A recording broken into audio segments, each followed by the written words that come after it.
Сәлем достар, сіздерменен айтқызы аталады. Бүгін дәл осындай творожный пирог дайындайтын боламыз. Ол үшін ең әуелі қамырымызды дайындауға кірісеміз. Бізге бөлме температурасында тұрған 150 грамм сары май, 100 грамм құм шекер және бір жұмыртқа қажет болады. Сары майларыңыз 80-82% болса, пирогтарыңыз дәмді әрі жұмсақ болып піседі. Енді оның үстінен 260 грамм ұнымызды салып, қопсытқышымызды саламыз. Дағыны жақсылап қамыр елейміз.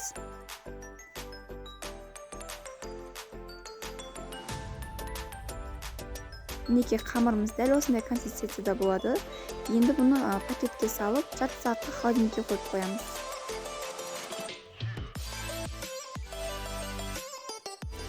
Енді начинкасын дайындауға кірісеміз. Ол үшін бізге 100 грамм қаймақ, 2 жұмыртқа, 100 грамм құм шекер және 500 грамм ірімшік қажет болады, яғни творог.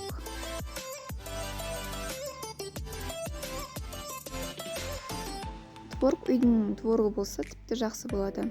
Енді осының барлығын блендермен езіп аламыз.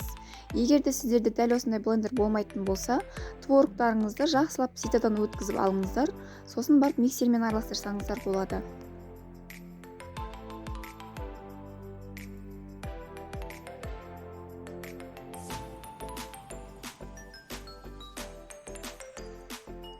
Енді дайын болған тестамызды қалпымызға салып, жақсылап жайып шығамыз.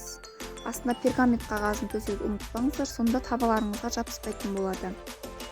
Енді осы тестамыздың шет-шетінен бортик шығарамыз. Ол бортик дегеніміз ішіндегі начинкасын салған кезде сыртына шығып ағып кетпес үшін.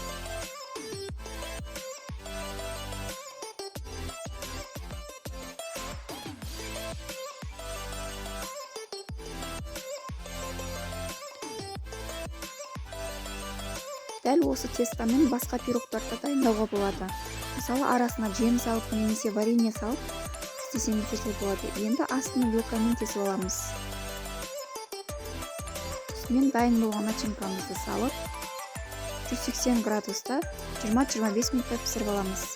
Бірақ әркімнің пешінің қызуы әртүрлі болғандықтан, өздеріңіз пісіріп жүрген температурада пісірсеңіздер ыңғайлы болады.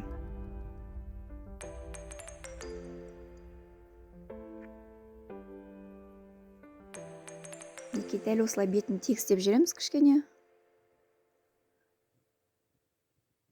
Және осылай кішкене ұрсаңыздар, арасында қалып кеткен ауалар шығады.